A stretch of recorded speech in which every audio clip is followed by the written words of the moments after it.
Hello everyone, welcome back to the channel political analysis by Rajnish Kumar. ये हम लोग का है एपिसोड 8 और आज हम लोग बात करने वाले हैं एनवायरनमेंट के ऊपर, क्योंकि हाल ही में हम लोग का एनवायरनमेंट डे हुआ था। हम लोग स्टेटस पे तो बहुत डालते हैं, लेकिन हम लोग जानते ही नहीं कि एनवायरनमेंट डे क्या है, कैसे क्यों मनाते हैं, इसके पीछे का रीजंस क्या है। तो आज हम लोग बात करने वाले इसके ऊपर डिटेल में। हम लोग का यह एपिसोड 8 और हमारे साथ स्पीकर तो सेम ही है, रजनीश कुमार सर। इंट्रोडक्शन आपको आई थिंक अच्छा लगा हो, लेकिन आप लोग एंड तक देखिएगा, ये सबसे इंपॉर्टेंट बात है। तो चलिए फर्स्ट क्वेश्चन पे आते हैं। फर्स्ट क्वेश्चन है हम लोग का, एनवायरनमेंट डे मनाने की जरूरत क्या है, हम क्यों मनाते हैं? इन्वायरमेंट डे या पर्यावरण दिवस मनाने की जरूरत इसलिए पड़ी क्योंकि पर्यावरण बिगड़ गया। हम उसी चीज को सूचना कहते हैं जो नया हो। अब जैसे सनराइज इन द ईस्ट, यह बात कोई आके कहे कि मैंने डिस्कवरी की है तो उसे लोग गाली ही देंगे। तो कोई दिवस, महिला दिवस, इन्वायरमेंट दिवस, ये सब मनाने की जरूरत तभी पड़ती है जब हम उसके नोटिस लेते हैं और देखते हैं कि कुछ गड़बड़ी चल रही है। तो इन्वायरमेंट में, वातावरण में तो गड़बड़ी ही गड़बड़ी हुई है, बहुत ज़्यादा गड़बड़ी हुई है। जयशंकर प्रसाद हिंदी साहित्य के बहुत बड़े कथाकार, नाटककार, अत्यंत विद्वान, हिंदी, संस्कृत सभी भाषाओं पर उनकी पकड़ मुझे बताने की जरूरत नहीं है। उन्होंने एक जगह लिखा भी है, हाँ जी, भारतवर्ष के बारे में लिखा है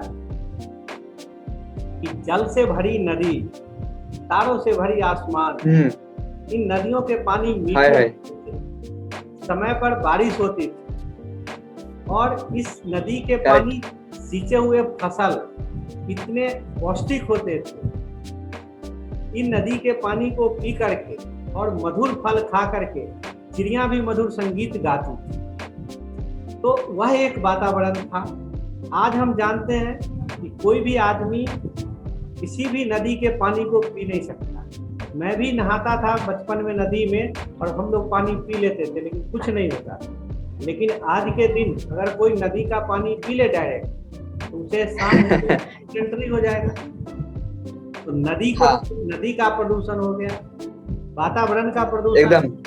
गांवों के तो वातावरण किए हुए हैं, लेकिन शहरों के वातावरण की क्या हाल है मुझे बताने की जरूरत है ही नहीं। फिर फल, फ्रूट्स, हर चीज में कहा जाता है कि प्रदूषित है। अब एक नया थ्योरी सुन रहे हैं, organic farming, organic fruits, organic grain, organic farming, सब चीज की बातें चल रही है। तो पर्यावरण अत्यंत प्रदूषित हो चुका है। जहाँ तहाँ प्रलय होता है। पर्यावरण, प्रकृति अपने को रिस्टोर करने की कोशिश करती है, इस कारण से तबाही होती है। नहीं तो आप देखिए पर्यावरण कितना संतुलित था। एक फल को ही ले लीजिए, हर मौसम में फल होता था। जैसे अप्रैल मई का महीना है तो लीची, जून से जुलाई तक आम, तरह तरह के रसीले आम। अब आम भी उतने रसीले नहीं होते, उनके पकने में देर हो जाती है। एक बार आम होता है तो अगले साल आम नहीं होता है। फिर आप देखिए अक्टूबर माह में जब दिवाली होता है तो उस समय हम लोग बोलते थे बड़ा नींबू, असम में उसको बोलते रबर टेंगा। उसका आप रस लीजिए मौसम के हिसाब से, थोड़ा खट्टा भी है, थोड़ा जूसी भी है। फिर आप देखिए अमरूद, फिर जैसे ही जनवरी भर बागुड़ी। तो हर समय में, और अमरूद को तो हम लोग बोलते थे पुअरमैन गुआवा, पुअरमैन एप्पल। मतलब एक बहुत बड़े एमएससी थे बायोलॉजी में, उन्होंने कई तरह से विवरण प्रस्तुत किए थे। तो अमरूद ज्यादा गुणकारी उन्होंने बताया एप्पल से, और यह सबको उपलब्ध था। जैसे मैदानी भाग में सेब नहीं होता तो आप अमरूद खाइए। तो प्रकृति ने सबको वरदान दिया था, काफी संतुलित था। अच्छा खाना खाइए, स्वच्छ जल पीजिए, पक्षियों के मधुर संगीत सुनिए, ये था भगवान का बनाया हुआ संस्कार। तो लेकिन अब वो पर्यावरण बिगड़ रहा है। हाँ जी मनाते हैं। इसमें मैं एक स्टोरी सुनाता हूँ। हाँ जी, बिल्कुल बिगड़ रहा है। इस सब के जड़ में एक कहानी है कि पहले भगवान धरती पर ही रहते और सारे पशु पक्षी, जीव जंतु, सारे प्राणी रहते। तो जब आदमी यहाँ आया तो भगवान कहे कि अब हम यहाँ से चलते हैं किसी दूसरे ग्रह, क्योंकि सबसे खतरनाक जीव जंतु अब आ गया। तो हाथी घूमते घूमते आया, तो हाथी को कहा भगवान ने कि तुम भी चलो, अब यहाँ पे बहुत खतरा है, तुम मत रहो। हाथी ने कहा कि मैं क्यों जाऊँ, इतना आसमान तारों से भरी, घूमने के लिए जंगल, बड़े बड़े पेड़, खाने के लिए स्वादिष्ट घास, मीठे पानी, मैं इसको छोड़ के क्यों जाऊँ, आप जाओ। भगवान ने कहा ठीक है रहो, उनको पता चल जाएगा जब बाद में। आज हम देखते हैं अपने ही देश में बहुत दिन पहले एक वीरप्पन नामक डाकू होते थे, जिसको दंत चोर कहा जाता था, हाथी के दंत चोर, दांत चुराने वाला। उसके लिए कहा जाता था कि उन्होंने इतने हाथी को मारा, और उन्होंने ही नहीं मारा, वीरप्पन के नाम लेकर के केरला के बहुत सारे गैंग एक्टिव थे। और ऐसा हाल हो गया कि बांदीपुर के जंगल में, कर्नाटका में, कहा जाता था कि केवल 4-5 हाथी ही बचे हैं जिनके दांत हैं, बाहर निकले हुए दांत, आई बड़ी। तो आदमी तो राक्षस की तरह प्लेनेट को किया।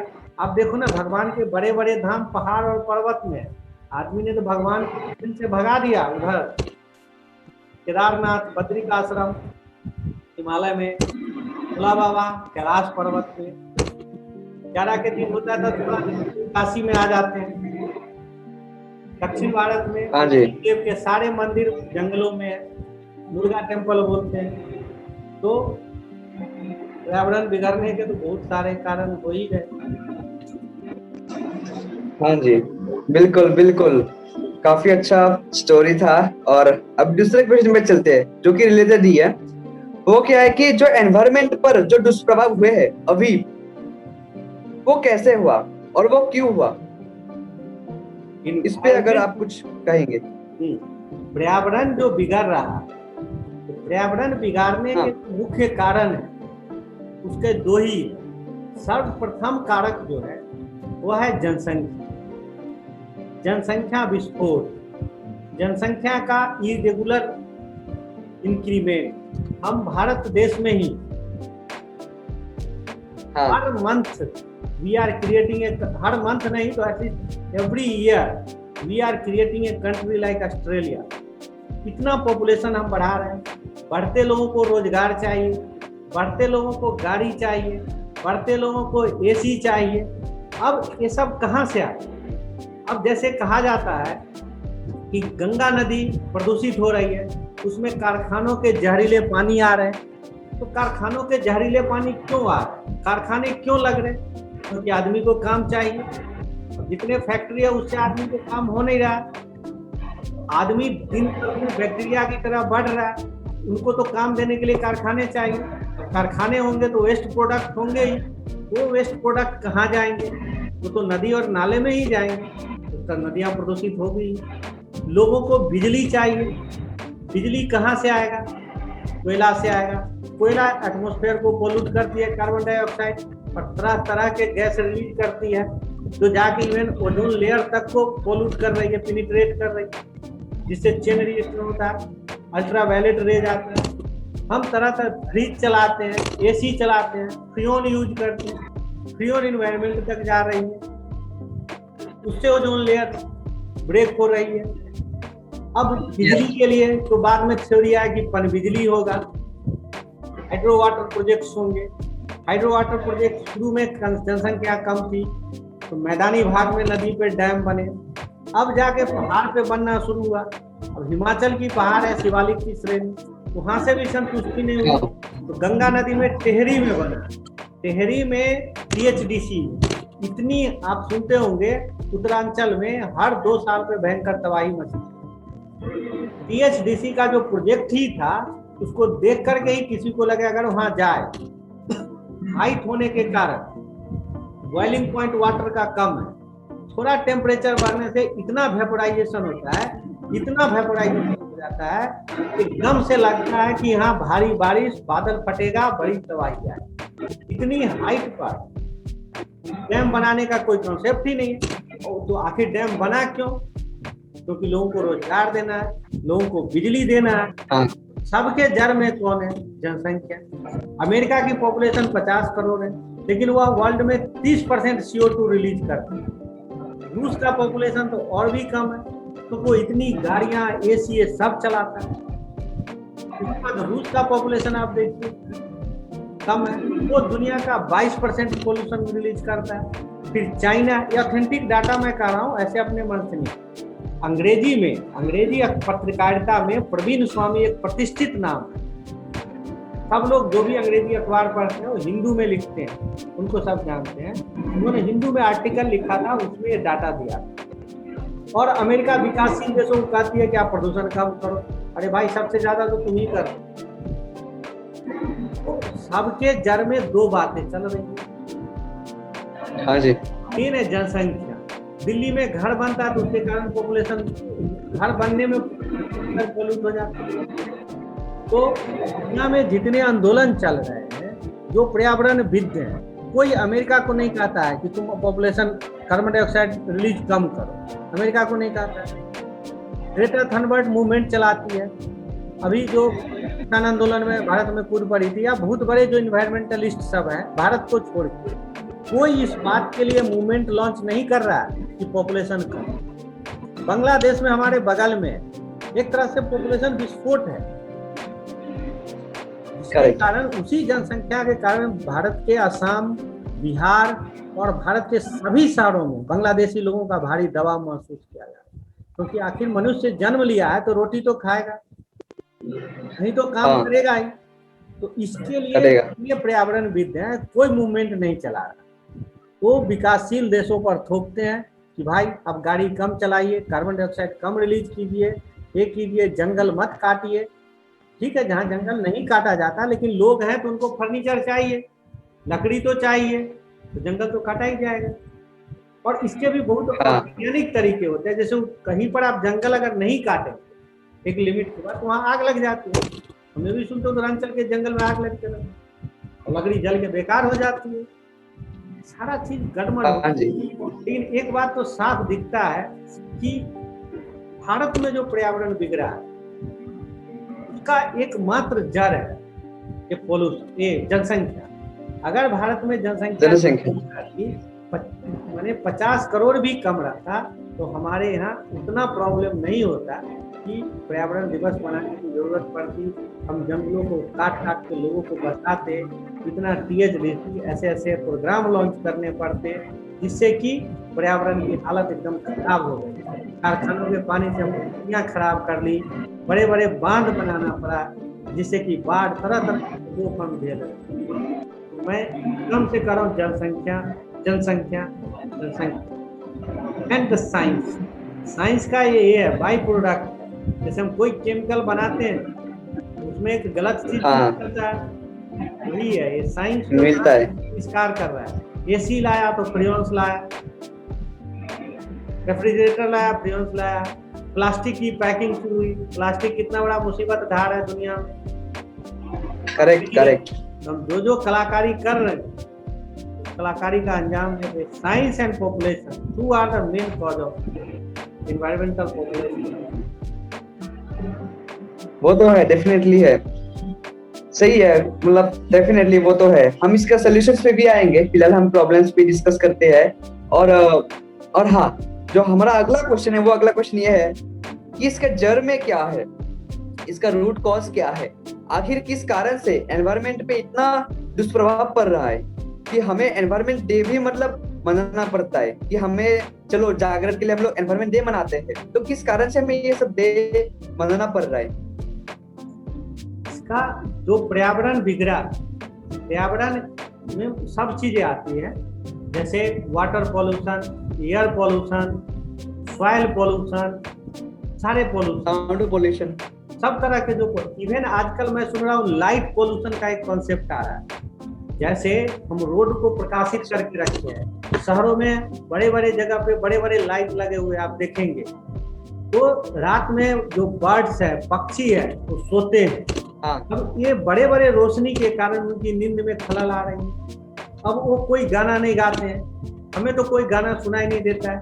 फिर एक कर्नाटका में एक पक्षी होता है जिसको रॉकेट टेल बोला जाता है इंग्लिश में, और रॉकेट टेल ड्रोनेज, और हिंदी कन्नड़ भाषा में खजाना कहते हैं। वो 30 तरह के गाना गाती है, 30 तरह के। मॉर्निंग में कोई और गाना, आफ्टरनून में कोई और, इवनिंग में कोई और पर minute 8 melody it will sing. जैसे संस्कृत में हम भोला बाबा के बारे में कहते थे कि इस भाषा का आविष्कार किसने किया, हम लोग जो अ आ क च ल ट प जो पढ़ते हैं, तो इसका आविष्कार भोला बाबा माने महादेव ने अपने डमरू से किया है। एट द एंड कहा जाता है, at the end of the cosmic dance, वो 3 बार डम डम डम डम किए और उससे शब्द निकला। तो ये जो बर्ड्स हैं, जो बर्ड वाचर है, तो ये तरह तरह के गाने गाते हैं। अब सुन रहे हैं लाइट पॉल्यूशन हो रहा है, सुन रहे हैं क्या, हम देखते ही हैं। अब वो पक्षी रात में सो नहीं पाते हैं, तो दिन में गाना कैसे गाए। कोयल 2 बार गाना गाती थी, एक बार सवेरे एक बार शाम में। कोयल का तो गाना सुनाई नहीं देता। कौवा कोको कोको क्रो क्रो करता था, तो कौवा कहाँ गया। इवन कुत्ते का भौंकना भी कम सुनाई दे रहा है, क्योंकि तो कुत्ता रात में रोशनी के कारण सो रहा है कि जग रहा, पता ही नहीं चल रहा। ये हुआ लाइट। हमारे यहाँ भौंकते हैं सर, लेकिन जहाँ पे उनको हमारे यहाँ सर बहुत कुत्ते हैं, लेकिन जहाँ पर उनको सोने का जगह मिल रहा है, they sleep properly either in day or night, means where they have the suitable environment, then they perform well. जहाँ पे कहा गया, एक जगह साउथ में एक नदी थी, नदी पूरी तरह से खराब हो गई थी, पॉल्यूट हो गई थी, तो वहाँ पे पर्यावरण रिस्टोर हो गया, माने टाइगर हंट बंद हो गया। तो 10 साल के बाद देखा गया, जैसे ही वाइल्ड लाइफ रिस्टोर हुई, तो वाटर ऑल्सो बिकम पेरेनियल, मतलब वो अपने प्रकृति है कि नहीं। तो इन्वायरमेंट का अगर चक्र मेंटेन है। अब सॉइल पोल्यूशन क्यों हो रहा है, क्योंकि पॉपुलेशन इतना ज्यादा है, पॉपुलेशन इतना ज्यादा है चाहिए। अब पंजाब में आज भटिंडा से लेकर के और उस जलंधर के तरफ आप जाइए, इतने कैंसर के पेशेंट मिल रहे। उसका कारण क्या, क्योंकि इतने फर्टिलाइजर डाला गया जमीन के अंदर, इतने फर्टिलाइजर डाला गया कि under water, above water, all are polluted, now they are causing the cancer. Bihar में इतने फर्टिलाइजर डाले जाते हैं खेतों में कि मैंने कितने गांव में मैं सुना हूं कि पानी के अंदर आर्सेनिक मिल रहा है अंडर वाटर। अब 200-300 फीट का पानी लाइए, बिहार में 20 फीट का पानी है, 30 फीट पर वाटर अवेलेबल है, लेकिन आप उस वाटर को आप ड्रिंक कीजिए, हाँ जी, फिर आप बीमार हो जाएंगे। रीजन, पहले आप नदी के पानी पीजिए। रीजन वही है कि huge use of fertilizer spoil the soil. हमने सॉइल को एक तरह से ब्लीच कर दिया। ऐसा हो गया जैसे ब्लीचिंग पाउडर से कोई अपने मुंह को साफ कर ले, कैसे स्किन परमानेंट ब्लीच हो जाए। यहाँ भी पॉपुलेशन, नदियां बेकार हो रही है क्योंकि कारखाने के केमिकल्स आ रहे हैं। उसके भी कारण क्या है, पॉपुलेशन है, क्योंकि ज्यादा लोग हैं, ज्यादा हाथ है, उनके लिए चाहिए। प्लास्टिक कर रही है पॉपुलेशन को बेकार। अब इतना 130 करोड़ लोग हैं, इनके पैकेट, कैरेज, सबके लिए तो प्लास्टिक चाहिए ही। अब नहीं है तो कर रहा है। तो एक है पॉपुलेशन। दूसरा क्या है, जो देशों के पास science and technology, mainly developed country के पास, जैसे अमेरिका, यूरोप, इनके पास बायोडिग्रेडेबल प्लास्टिक, तो कॉन्सेप्ट हम सब जानते हैं। अब बायोडिग्रेडेबल प्लास्टिक सबके पास नहीं है, लेकिन जो नॉट डिग्रेडेबल है, हाई डेंसिटी पॉलीथीन, इसको भी डिग्रेड करने का टेक्नोलॉजी है इनके पास, लेकिन ये देते नहीं डेवलप करने। भारत में प्लास्टिक था ही नहीं, भारत में तो जूट था। मैं तो देखा बचपन में जूट, जो पटसन कहते हैं, बंगाल में होता था, बिहार बंगाल में जूट की खेती होती थी। बरसात के दिनों में खेत पड़ा हुआ रहता था, उससे जूट निकलता था और उसके बोरी, उसके गनी बैग, उसके बैग, थैले सब होते थे और कागज के बने ठोंगे। बायोडिग्रेडेशन का कोई प्रॉब्लम ही नहीं, no pollution, immediately got degraded. American और यूरोपियन ने प्लास्टिक लाया, घर घर प्लास्टिक पहुंचा दिया। अब क्या रहा प्रॉब्लम क्रिएटर कौन, ये जो साइंस टेक्नोलॉजी के में, उन्होंने सोचा नहीं कि ये प्रॉब्लम करेगा, घर घर पहुंचा दिया। अब पर्यावरण खराब हो रहा है, टेक्नोलॉजी रखे हुए लोगों को दे नहीं रहा। अब गाड़ियों में आती है कि पोल्यूशन फ्री करने के लिए हर 2 साल 4 साल पे आता है BS5 BS6। अब उससे इम्प्रूवमेंट कितना होता है तो जानते हैं इंजन में। हाँ वो पेट्रोल इम्प्रूवमेंट टेक्नोलॉजी क्या है, नहीं है उसके नाम पे पैसे वसूल रहे हैं। तो ये जो साइंस टेक्नोलॉजी का खेल है, जो विकासशील देशों को हाँ जी काम कर रहा है, जिनके पास टेक्नोलॉजी है, तो ये साइंस एंड टेक्नोलॉजी जानने वाले भी इस खेल। आखिर अमेरिका ने अपने पॉपुलेशन को कैसे 40 करोड़ पे रोके हुए 50, और एशिया का पॉपुलेशन क्यों बर्स्ट हो रहा है? क्योंकि उनके पास टेक्नोलॉजी है, साइंस है, लेकिन वो डेवलप्ड कंट्री से शेयर नहीं करना चाहते। आखिर ये क्वेश्चन है ना, उनके पास भी तो 50 करोड़ पॉपुलेशन है, कैसे कांस्टेंट? ये तो नहीं है कि all are practicing celibacy only. I think the Indian are practicing more celibacy, but still Indian population is blasting. But why American population is constant? Why Britain की population क्यों नहीं burst कर रही है? Europe population is not bursting, but India is bursting. China is bursting. Bangladesh तो एकदम near explosion है वहाँ को। टेक्नोलॉजी जिसके पास हो, टेक्नोलॉजी नहीं गिरा, यही लोग बिगाड़ता है।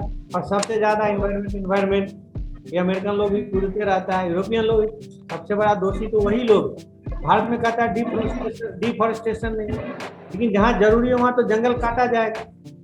एकदम नहीं काटिए, लेकिन वो जंगल में आग लग के जल जाता है। तो करेक्ट तो लग रहा है भारत, जैसे कि रिसेंटली आपका वो जल गया था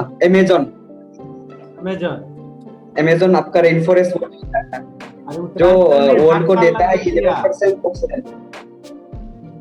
तो ये पूरा पॉपुलेशन भारत का पर्यावरण का बिगड़ने का एकमात्र कारण है, और जो वर्ल्ड इन्वायरमेंट बिगड़ रहा है उसका कारण साइंस टेक्नोलॉजी है। अमेरिकन, यूरोपियंस, जो साइंस, रशियंस, ये सब लगे हुए हैं। कोल पे स्नो मेल्टिंग होगा, ग्लेशियर, ये सब उनके कारण हो रहा है।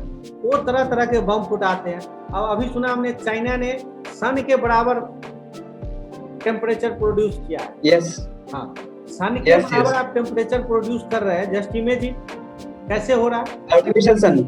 करेक्ट। उसमें कितना पोल्यूशन हुआ हो।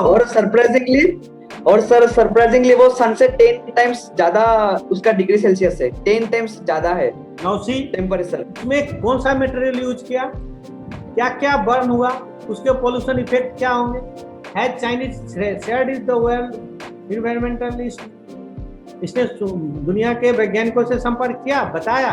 कल जैसे कोरोना वायरस दुनिया में फैला दिया, उसी तरह से उसका कोई बैड इफेक्ट होगा और सब रुलाते रहेगा। ये जो बिना होशियार जाने समझे ये लोग जो इन्वायरमेंट से खेलते रहते हैं, तो इनको ये मेन कारण ये है दुनिया के पर्यावरण को बिगाड़ने के, है कि नहीं। तरह तरह का बम बनाता है, तरह तरह का बायोलॉजिकल वेपन बनाता है, और वर्ल्ड के इन्वायरमेंट को पॉल्यूट करता है, और सब पूरे दुनिया को खतरे में डालते रहता है कि नहीं। डेफिनेटली, मतलब ये लेकिन सही बात है। एग्जैक्टली, साइंस एंड टेक्नोलॉजी उतना ही डेवलप होना चाहिए जितना जरूरत है, लेकिन अभी लोग अपने स्वार्थ के लिए, लोग अपने मतलब के लिए, अपने पैसों के लिए, अपने देश का ग्रोथ के लिए ये सब चीजें कर रहे हैं, ताकि उनका प्रॉफिट हो, पर्सनल प्रॉफिट या ऑर्गेनाइजेशनल प्रॉफिट या फिर कंट्री का प्रॉफिट, लेकिन उनका। तो वो ये सब एनवायरमेंट पे सोच नहीं रहे, मतलब। तो ये बहुत बड़ा प्रॉब्लम है जो कि वर्ल्ड के लिए खतरा है, अर्थ के लिए खतरा है। वही, अब इनके पास न्यूक्लियर बम है, फिर ये बार बार न्यूक्लियर एक्सपेरिमेंट करते हैं, और उसके जो कचरा होता है ओशन में जाके डिपोजिट करते हैं, इंडियन ओशन में, और यहाँ के मछलियों को बर्बाद कर रहे हैं, या अपने से बच रहे हैं दूसरे जगह कर रहे हैं। आजकल एक नया थ्योरी सुन रहा हूँ, ग्रीन एनर्जी। ग्रीन एनर्जी में विंड एनर्जी तो ओके है, लेकिन हर जगह सोलर एनर्जी मैं सुन रहा हूँ। अमेरिकन इस बात को एक्सप्लेन करेगा, चाहे इंडिया के लोग भी समझ जाएंगे तुरंत। सोलर सेल जो बनता है वो सिलिकॉन से होता है। सिलिकॉन का सोर्स क्या है? सिलिका, बालू, हम लोग बालू बोलते हैं। सैंड का मेल्टिंग टेम्परेचर कितना होगा समझ सकता है लोग। उस सैंड को मेल्ट करके उससे सिलिकॉन निकालना, करेक्ट में कितना इलेक्ट्रिसिटी कंज्यूम होगा या कितना कोल कंज्यूम होगा, उसका सोर्स क्या होगा, इस पर भी तो सोचा जाए। एक सोलर सेल बनाने में कितना पोल्यूशन ऑलरेडी हो चुका है, इस बात को भी तो बताए। करेक्ट। साइंस एंड टेक्नोलॉजी ये लोग नया ले आता है, शुरू कर देता है, चाहे अमेरिका में वो सिलिकॉन बने।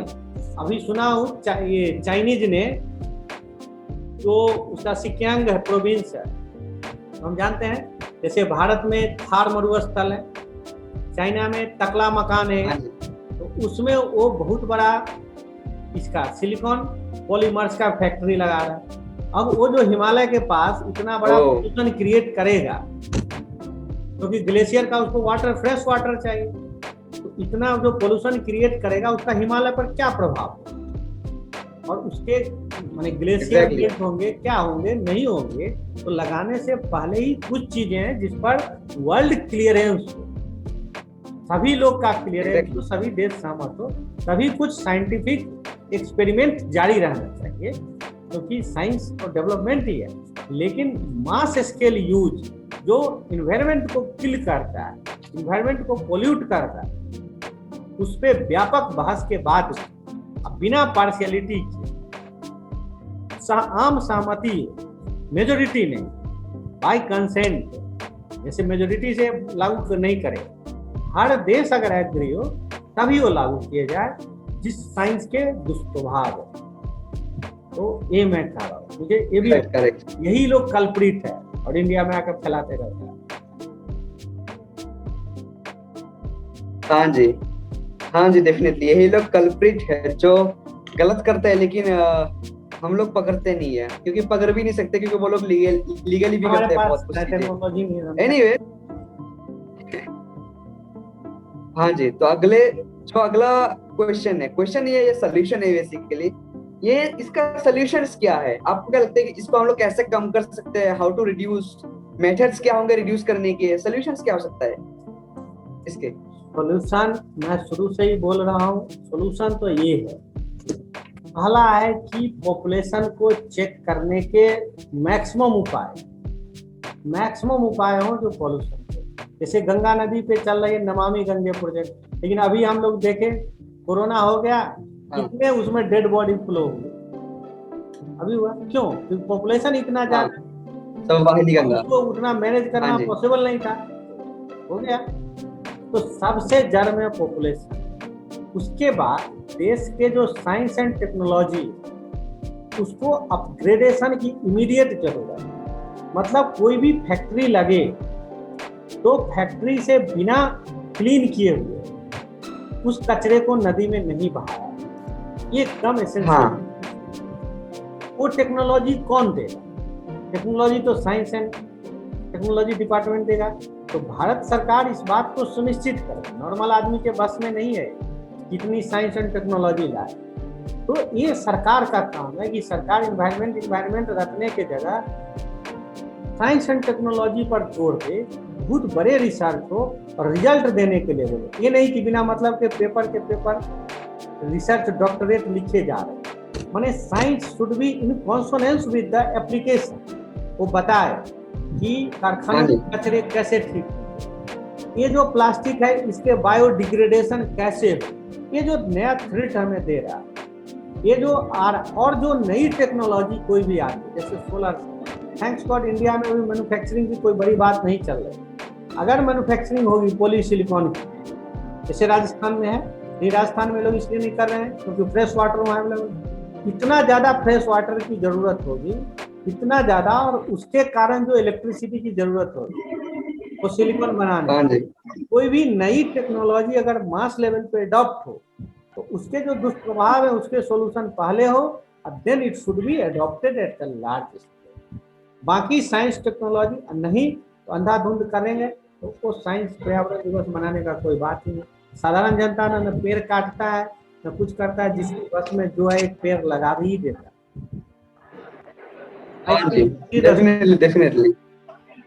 डेफिनेटली और भी कुछ किया जा सकता है, जैसे कि मेरे ख्याल में चाइना ने किया था कि, लेकिन वो सक्सेसफुल नहीं हुआ। चाइना ने क्या किया था कि 2 बच्चे पैदा नहीं कर सकते, एक ही बच्चा पैदा कर सकते हो।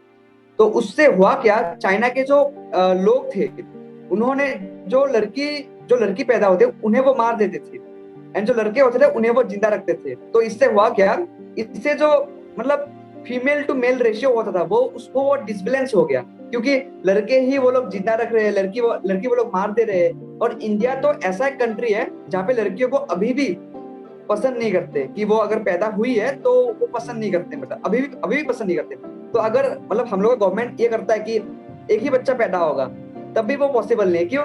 क्योंकि लोग तो चाहेंगे कि लड़का ही पैदा हो, लेकिन लड़कियां भी तो पैदा होगी तो उन्हें वो मार देंगे। तो ये इसलिए भी ये सक्सेसफुल नहीं होगा, मतलब कि हम पॉपुलेशन कंट्रोल नहीं कर सकते बाय रोक लगा कि हाँ आप बच्चे पैदा नहीं कर सकते, तो ये तो सक्सेसफुल नहीं होगा। लेकिन हाँ डेफिनेटली बहुत कुछ मेजर्स हम लोग ले सकते हैं, जैसे कि आपने डिस्कस किया है। देखते हैं क्या होता है क्या नहीं होता है, गवर्नमेंट क्या उस पर काम करती है। फिर भी हम चाहेंगे कि यार लोग मतलब निस्वार्थ के साथ काम करें, लोग मतलब काम करें अपने बेनिफिट के लिए, लेकिन उससे अर्थ को कुछ तकलीफ ना हो, चिड़िया को, कुत्ते को, जो जानवर है उसको कुछ तकलीफ ना हो, ऐसा सोच के काम करना चाहिए। हाँ, आप जहाँ पर भी इन्वायरमेंट को रिस्टोर कर देते हैं, अगर जानवरों को, पक्षियों को, जैसे हम इतने मोबाइल टॉवर्स लगा रहे हैं, एक छोटा बर्ड स्पैरो होता है, now we are missing the sparrow. Doves तो गाना नहीं गाती थी, लेकिन तोता मैना की कहानी हम सुनते थे। कभी अब मैना की सुनाई नहीं देते, कहीं कहीं मैना दिखाई देता है, समझे। तो चाइनीज मॉडल के तो मैं खिलाफ हूँ कि कानून से बच्चे पर कोई ये नहीं लगाया जा सकता। अब जैसे, लेकिन ये अवेयरनेस हो कि लड़की हो चाहे लड़का हो, उस पर सेकेंड थॉट देने की बात नहीं। ये लड़की लड़का का चक्कर ये हरियाणा से लेके और ये असम, बंगाल तक, बंगाल नहीं कहूँगा, असम का बेल्ट इसी में ऑपरेट कर रहे हैं। साउथ इंडिया में ऑलमोस्ट माने ये डिफ्रेंसिएशन थोड़ा कम हो गया। उनका लड़की हो चाहे लड़का हो, दे फील इक्वली है। फिर मैंने आर्म फोर्स में भी देखा है, 2 से बच्चे से ज़्यादा नहीं हो रहा है। जो पढ़े लिखे लोग नौकरी में करके काम कर रहे हैं तो वो समझ रहे हैं कि एक ही बच्चों को पढ़ाना मुश्किल है, लेकिन डेफिनेटली बच्चे को ठीक से, तो 1 से 2 से ज़्यादा नहीं जा रहे। मेन प्रॉब्लम सेंटर है विलेज, जहाँ पर मतलब उस टाइप के लोग नहीं है, उस टाइप के लोगों से एक्सपोजर नहीं। अब 1 के 4 बच्चे हैं, लड़के नहीं है तो वो भी माने और प्रयत्न में जारी है। दूसरे को देखते हैं तो तीसरे भी लगे रहते हैं, लेकिन बाजार में वही देखते हैं कि एक लड़की हुआ, लोग दूसरा बच्चा नहीं कर रहा। क्यों? एक लड़की को ही अच्छे से पढ़ाना मुश्किल है। स्कूल कॉलेज अच्छा से खाना देना, खाना भी तो अच्छे से देंगे तभी तो लोग पौष्टिक रहेंगे। आप नहीं तो जाके देखिए, हर आदमी 12 साल 13 साल के बच्चा, मुंह सूखा हुआ है, लग रहा खून ही नहीं है, इतना पतला पतला है। आप यूरोपियन बच्चों को देखिए, क्या पंजाब में ही देखिए, जहाँ कम बच्चे माता पिता कितने हेल्दी है, उनका आयु भी ज्यादा, उनके दिमाग भी ज्यादा चौकन्ने पढ़ते हैं, देश के अच्छे नागरिक। तो अमेरिकन मॉडल हो, आखिर कैसे अमेरिका का पॉपुलेशन नहीं बढ़ रहा है? यूरोपियन मॉडल हो, आखिर यूरोप का पॉपुलेशन क्यों नहीं बर्स्ट कर रहा है? तो वो जो मॉडल है, we should adopt that model. South India is almost I think on that track. Major burst center in Bihar, Uttar Pradesh, Bengal, MP. I don't know, partially maybe, but major these 3 states and super population burst bomb is this Bangladesh. हाँ जी बिल्कुल बिल्कुल increase. हाँ जी बिल्कुल। तो I think हम लोग का ये सेशन यहाँ पे खत्म होता है। आई थिंक जो ऑडियंस है उन लोग को अच्छा लगा ये सेशन सुन के। काफी इम्पोर्टेंट सेशन था, ये पॉलिटिकल नहीं था, ये एनवायरमेंटल था, लेकिन ये बहुत जरूरी था। तो अगर आपको अच्छा लगा है तो एक लाइक और शेयर कर दीजिए। अभी मैं एक बात कह देता हूँ, मैंने पॉलिटिकल एंगल से ही एक्सप्लेन किया है, क्योंकि मैं पर्यावरणविद तो नहीं हूँ, है कि नहीं, लेकिन हम देखते हैं चिड़िया गाती नहीं है, चिड़ियों के गाना सुनाई नहीं देते, जंगल में भी जाने से कभी कभी सुनाई देता है, गांव में कोयल की आवाज़ सुन लेते हैं, मधुर फल नहीं मिलता है, हर समय नहीं मिलता है, नदी के पानी मीठे नहीं है, मछलियाँ उतनी नहीं स्वादिष्ट, झींगा मछली मिलता ही नहीं नदी में, जिसको प्रॉन बोलते, पहले बहुतायत से मिलते। ये सब कष्ट देख रहे हैं, इसीलिए मैं उस व्यू से कहा हूँ, एक सामान्य नागरिक के, एक पॉलिटिकल एंगल, पॉलिटिशियन के व्यू से कहा हूँ, क्योंकि politician will always talk the politics, it is well known to all, so it should be taken like this. It must not be taken like as expert, but taken with the political angle. Thank you.